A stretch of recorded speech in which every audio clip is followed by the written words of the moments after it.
उत्तराखंड की खबरों में मैं आपके साथ निकिता कश्यप। बुलेटिन की शुरुआत करते हैं। भारतीय फार्माकोपियो आयोग के अधिकारियों ने फार्माकोपिया गुणवत्ता विषय पर फार्मा इंडस्ट्री प्रतिनिधियों के साथ बैठक की। वहीं आपको बता दें कि सिडकोल के पेंटागन मॉल स्थित निजी होटल में आयोजित की गई और इस बैठक में एक दिवसीय जो बैठक है उसमें करीब 250 फार्मा इंडस्ट्री के प्रतिनिधि शिरकत करने पहुंचे। वहीं आपको बताते चले कि बैठक में drug control general of India Rajiv Singh Raghuvanshi ने फार्मा इंडस्ट्री प्रतिनिधियों को नियमों में नए संशोधन के विस्तार की जानकारी भी दी और साथ ही साथ सभी को दवाइयों के गुणवत्ता और प्रतिफल के विषय में भी विस्तार से बताया गया।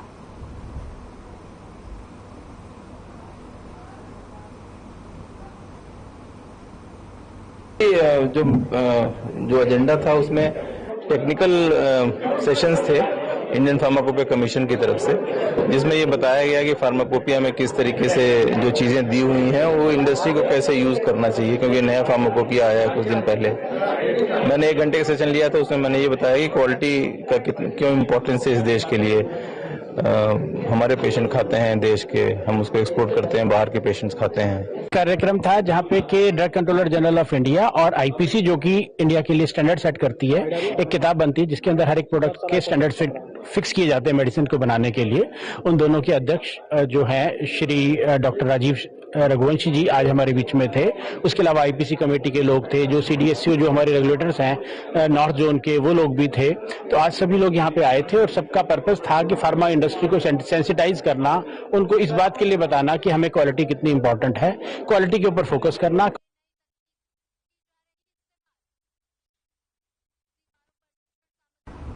हरिद्वार नगर निगम हरिद्वार में टाउन वेंडिंग कमेटी की बैठक हुई। वहीं आपको बताते चले कि जिसमें हरिद्वार के वेंडर्स के लिए नए वेंडिंग जोन को विकसित करने का फैसला लिया गया है। इस अवसर पर सहायक नगर आयुक्त फेरी समिति के प्रभारी अधिकारी श्याम सुंदर प्रसाद ने कहा कि वेंडिंग अधिकारी कमेटी की मासिक बैठक में निर्णय लिया गया है कि भगत सिंह चौक से सेक्टर 2 बैरियर तक जल्द ही प्रस्तावित वेंडिंग जोन को विकसित किया जाएगा और वहीं जिसके लिए लगभग सारी औपचारिकताएं भी पूर्ण कर ली गई हैं।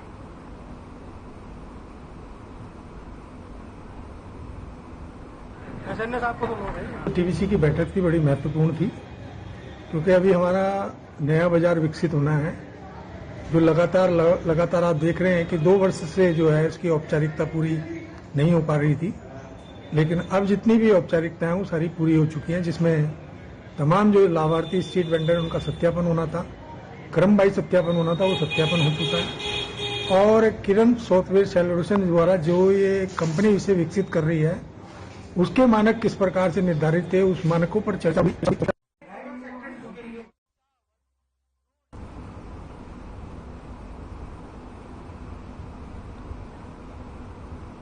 प्रधानमंत्री नरेंद्र मोदी के कुमाऊं दौरे को लेकर बेशक कांग्रेस के बड़े नेता असफल करार दे रहे हों, लेकिन वहीं पार्टी के कुछ नेता पीएम नरेंद्र मोदी और सीएम पुष्कर सिंह धामी का हाथ जोड़कर आभार भी जता रहे हैं। आपको बताते चले कि धारचूला से कांग्रेस विधायक हरीश धामी ने पीएम नरेंद्र मोदी के सीमांत इलाके के दौरे के लिए हाथ जोड़कर आभार जताया है। कांग्रेस विधायक हरीश धामी ने कहा कि आदि कैलाश, पार्वती कुंड और जागेश्वर धाम आने से क्षेत्र का विकास होगा।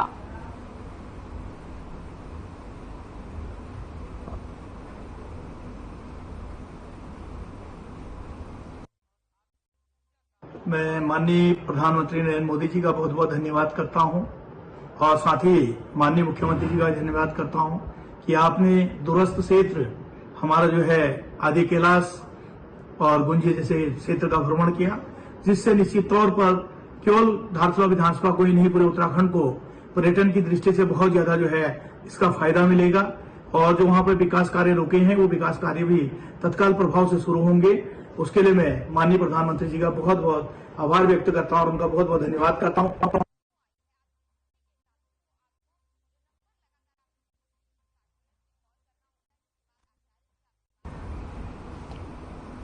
पर्यटन नगरी रानीखेत के विकास में खंड ताड़ीखेत में विधायक डॉक्टर प्रमोद नैनवाल के नेतृत्व में मेरी माटी मेरा देश का अभियान के तहत अमृत कलश यात्रा निकाली गई और जिसमें ग्रामीणों स्वयं सहायता समूह की महिलाओं ने कुमाऊनी परिधान के साथ साथ ब्लॉक मुख्यालय ताड़ीखेत से श्रद्धा नंद खेल मैदान तक निकाली गई। वहीं आपको बताते चले कि कलश यात्रा में देशभक्ति स्वर्ण के शहीद अमर रहे और भारत माता जय के नारे लगाए गए और इस मौके पर रानीखेत विधायक डॉक्टर प्रमोद नैनवाल, खंड विकास अधिकारी ताड़ीखेत आदि। वहीं आपको बताते चले कि साथ ही साथ विकास खंड के कर्मचारियों के साथ स्वयं सहायता समूह के सदस्य और क्षेत्र प्रतिनिधि व स्थानीय ग्रामीण भी मौजूद रहे।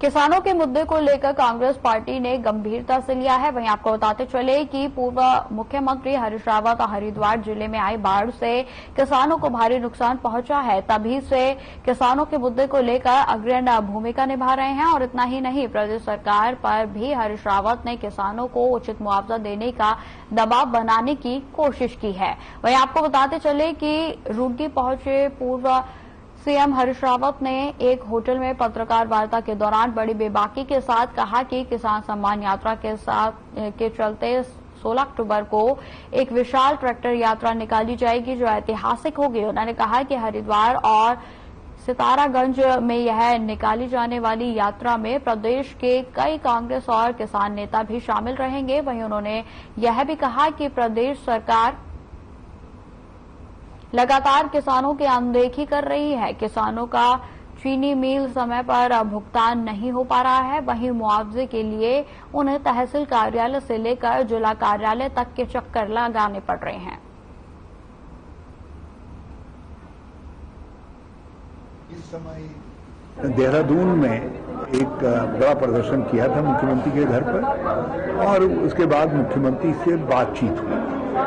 उसमें 5 सूत्री मांगे रखी थी। हमने कहा था जो मुआवजा दिया जा रहा आपदा का वो 1100 रुपया किसानों का अपमान है प्रति बीघा, इसको बढ़ा करके 10,000 रुपया प्रति बीघा करिए और एक फसल चक्र का बिजली पानी और लिए गए कर्ज का ब्याज माफ करिए।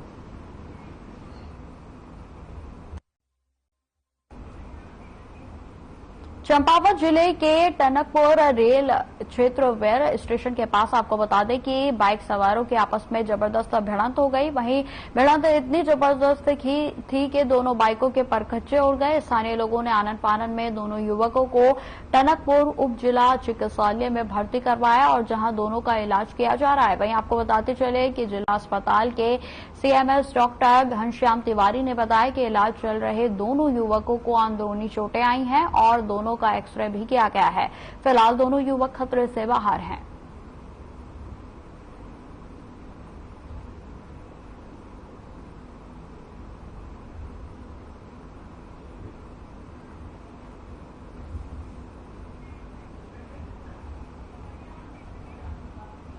मुख्यमंत्री पुष्कर सिंह धामी के आह्वान पर प्रदेश भर में इन दिनों ड्रग फ्री उत्तराखंड अभियान चलाया जा रहा है और जिसके चलते जहां एक और सूबे की पुलिस नशा तस्करों की धरपकड़ कर नशा तस्करी को रोकने का प्रयास कर रही है, तो वहीं दूसरी ओर जगह जगह इसी क्रम में नुक्कड़ सभाओं और चौपाल के जरिए लोगों को जागरूक करने का काम भी किया जा रहा है। वहीं आपको बताते चले कि लोगों को लगातार जागरूक किया जा रहा है और इसी क्रम में आज कोतवाली विकास नगर पुलिस के द्वारा पुलिस क्षेत्राधिकारी भास्कर लाल शाह की अगुवाई में मदीना बस्ती में चौपाल लगाकर नशे के दुष्परिणामों से अवगत कराते हुए नशे के काले कारोबार की रोकथाम के प्रति लोगों को जागरूक किया गया और साथ ही साथ इस पर काम करने के लिए पुलिस और स्थानीय लोगों के साथ मिलकर समन्वय समिति बनाकर नशे की रोकथाम की बात कही गई।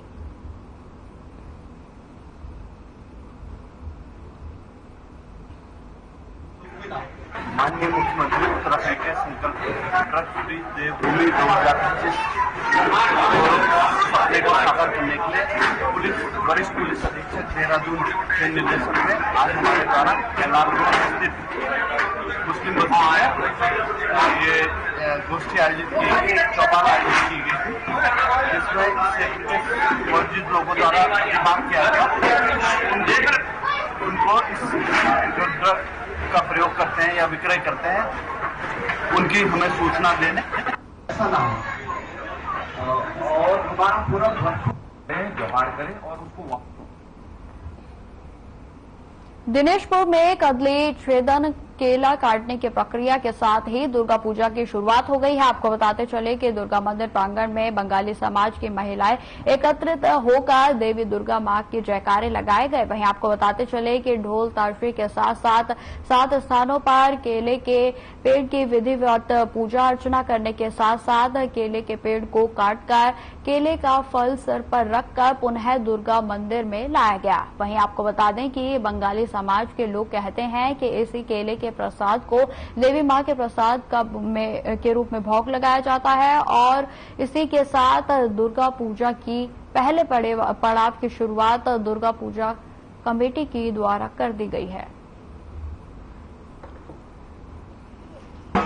अग्नि छेदन का कार्यक्रम हुआ है और आज से ही ये जो केला लेके जाते हैं हम लोग दुर्गा मंदिर में और वहीं पर मां के सामने रखा जाता है और वहीं से जो है षष्ठी से इसके बाद षष्ठी से पूजा का आरंभ हो जाता है और षष्ठी से लेकर दशमी तक नित्य पूजा होती है। मां शारदीय पूजा का आगाज ये कलंदी छेदन से शुरू होती है और ये केला लेके मंदिर प्रांगण में हम स्थापित करते हैं और इस केले को पका के मां षष्ठी से कल्पारंभ शुरू होती है और दशमी तक इसी केले की से पूजा अर्चना की जाती है और माता से प्रार्थना।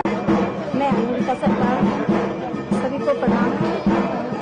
आज से जो है दुर्गा पूजा महोत्सव की हम जोर शोर से तैयारी करते हैं और केले के वृक्ष का पूजन करके फिर केले को काटा जाता है और यही केला माँ के मंदिर में जो है बांधा जाता है। उसके उपरांत माँ की पूजा शुरू की जाती है।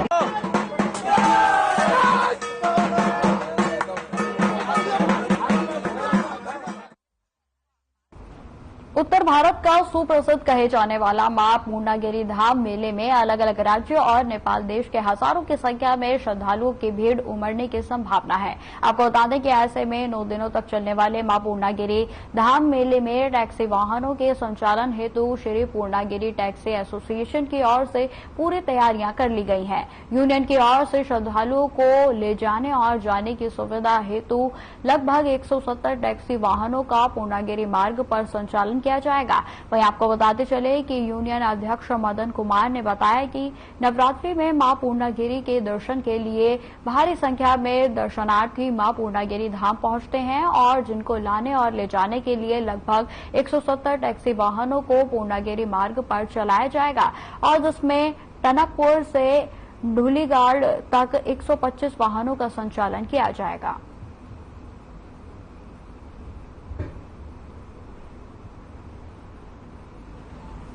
परसों हमारी बैठक थी, माननीय जिला अधिकारी महोदय ने सब लोगों की हमारी टैक्सी यूनियन की और मां पूर्णागिरि की जो ऊपर मंदिर समिति वाले हैं और तमाम जो विभाग है स्वास्थ्य विभाग हम लोगों ने वो सब की बैठक ली और सभी लोगों को आदेश दिया कि अपना अपना कार्य करेंगे। उसमें हमारी टैक्सी यूनियन का अध्यक्ष होने के नाते हमें भी टैक्सी यूनियन होने के नाते हमें बुलाया गया था और हमारे यहाँ से सेवा गाड़ी से कम से कम 150 से 170-80 लमसम गाड़ी हमारी चलेंगी।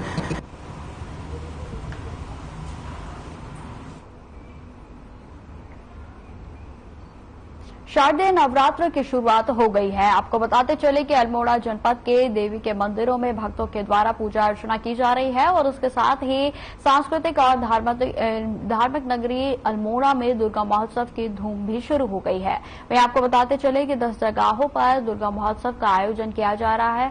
दुर्गा महोत्सव के अवसर पर कलश यात्रा का भी आयोजन किया गया, जहां पर पारंपरिक परिधानों में सजी महिलाओं ने कलश यात्रा में भाग लिया।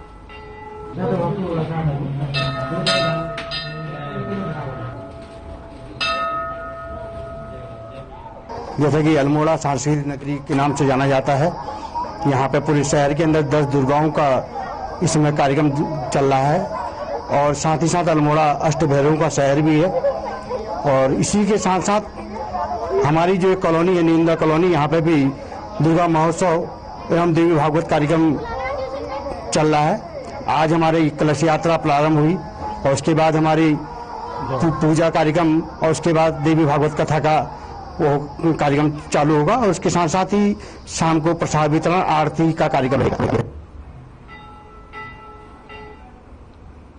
विकासनगर के कुंजराग्राम गांव में उस वक्त हड़कंप मच गया है जब एक खतरनाक सांप रिहायशी इलाके में घुस गया और जिसके लंबाई तकरीबन 5 फीट वाले इस खतरनाक सांप को देखकर लोगों के पसीने छूट गए। वहीं आपको बताते चले कि सूचना पर वन विभाग की एक्सपर्ट टीम के द्वारा गांव में पहुंचा गया और जहां पर रेड स्नेक प्रजाति के इस खतरनाक सांप का रेस्क्यू कर इसे सुरक्षित जंगल में छोड़ दिया गया है। रेड स्नेक प्रजाति के इस खतरनाक सांप के पकड़े जाने के बाद गांव वालों ने राहत की सांस ली।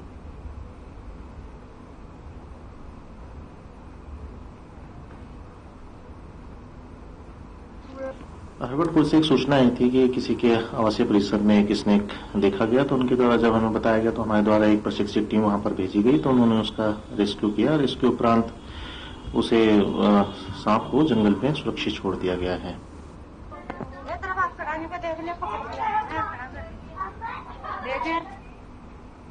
कलियर विधानसभा वार्ड नंबर 9 में लगभग 6 महीने पहले फीता काटकर सड़क का निर्माण कार्य शुरू किया गया था, लेकिन उद्घाटन आज तक नहीं हो पाया है।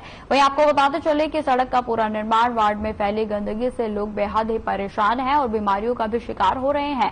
वहीं जब इसके बारे में कलियर नगर पंचायत चेयरमैन के प्रतिनिधि शफकत अली से बातचीत की गई तो उन्होंने कहा कि यह सड़क पीडब्ल्यूडी के द्वारा बनाई जा रही है और सड़क का निर्माण कार्य बरसात की वजह से रोक दिया गया था और जिसे जल्द ही पूरा कर लिया जाएगा और साथ ही साथ सड़क का निर्माण कार्य भी शुरू कर दिया जाएगा।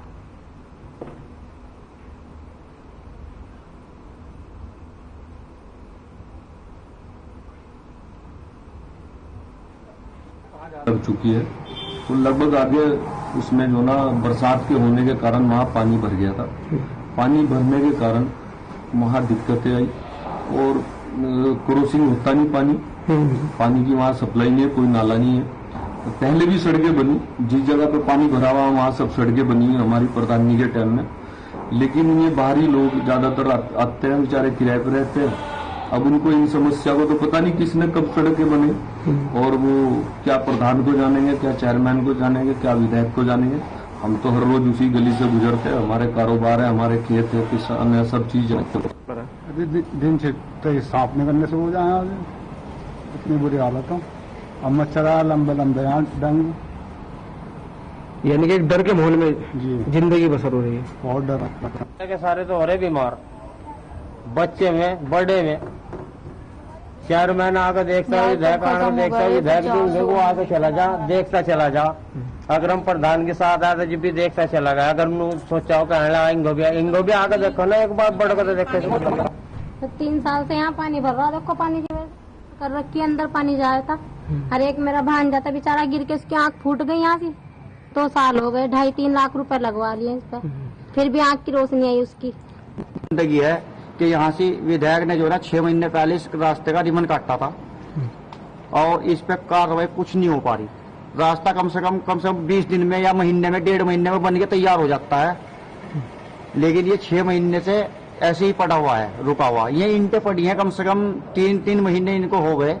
मैं परेशानी तो नहीं ना, तो इसमें निकल सको ना, इसमें बढ़ सको। बता कितनी बुरी हालत हो, पैर मारे के इसमें पानी में बढ़ को सारे बीमार इस घर में।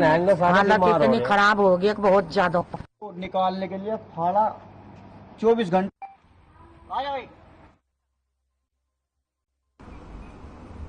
दिसंबर में होने वाले इन्वेस्टर समिट के लिए मुख्यमंत्री पुष्कर सिंह धामी एक बार फिर से दोबारा से विदेश दौरे पर जा रहे हैं। आपको बताते चले कि रविवार को मुख्यमंत्री यूएई के लिए रवाना होंगे और जहां 16 अक्टूबर को दुबई में रोड शो है। वहीं आपको बताते चले कि 17 अक्टूबर को अबू धाबी में रोड शो का कार्यक्रम भी सुनियोजित किया गया है और इस दौरान सीएम अलग अलग क्षेत्र से जुड़े कारोबारियों के साथ मीटिंग भी करेंगे।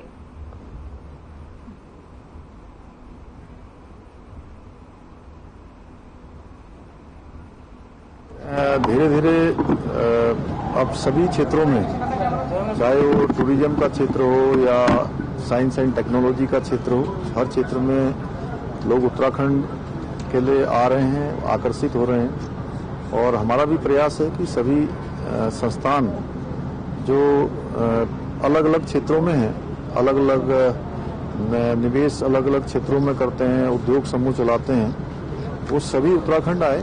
और हमारी सरकार ने पहले से भी उन्हीं सब लोगों की सुविधा के अनुसार नियमों में शिथिलता भी करी है, उदार भी किया है, नियमों को बदला भी है और लगातार हम उनसे कम्युनिकेशन भी कर रहे हैं। और हमारा यह भी प्राथमिकता है कि उन सभी को कहीं न कहीं सरकार प्रोत्साहित करे और राज्य के अंदर जो भी सुविधाएं हम दे सकते हैं उनको देंगे।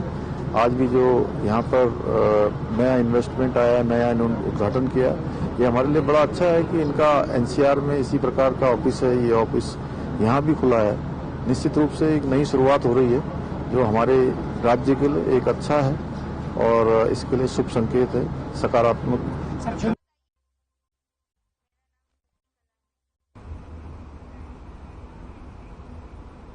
मुख्यमंत्री पुष्कर सिंह धामी ने कार्यक्रम में शिरकत करते हुए कहा कि चाहे टूरिज्म का सेक्टर हो या फिर अन्य सेक्टर हो, लोग उत्तराखंड में इन्वेस्ट करने को काफी उत्साहित हैं। उन्होंने कहा कि सरकार का यह प्रयास है कि जितने भी समूह अपना व्यवसाय कर रहे हैं वह सभी समूह उत्तराखंड आएं और यहां पर इन्वेस्टमेंट करें। मुख्यमंत्री ने यह भी कहा कि उद्योगपतियों की सुविधा के अनुसार हमने कई नियमों में शीतलीकरण करने का काम भी किया है। उन्होंने यह भी बताया कि उन सब से लगातार कम्युनिकेशन किया जा रहा है और उनको प्रोत्साहित करने के लिए भी लगातार सरकार प्रयासरत है।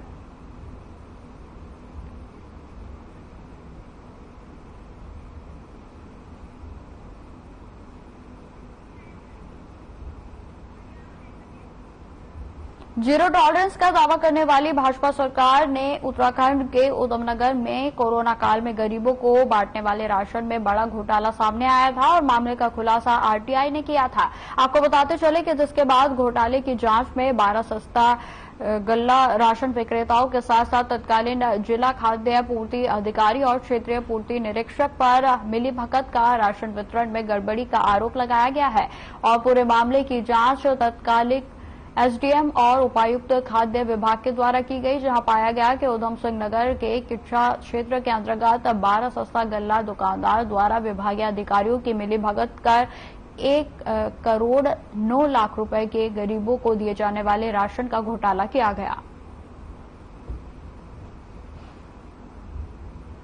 देखिए, विभाग को मैं संभाल रही हूं 2022 से। 2022 से लेके अभी तक मेरे पास में एज सच कभी कोई कंप्लेंट नहीं पहुंची है कि खाद्य विभाग में इस प्रकार का कोई घोटाला या किसी भी प्रकार की कोई अनियमितता जो है वो पाई गई है।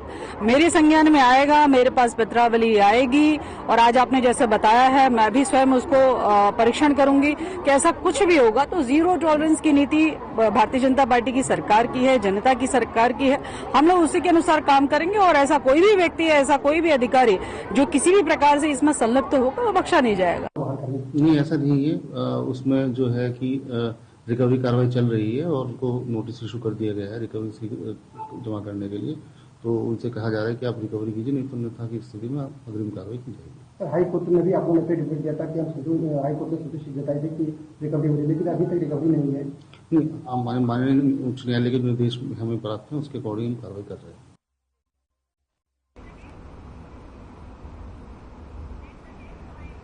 तो फिलहाल इस बुलेटिन में इतना ही। खबरों की और भी जानकारी के लिए बने रहे हमारे साथ। नमस्कार।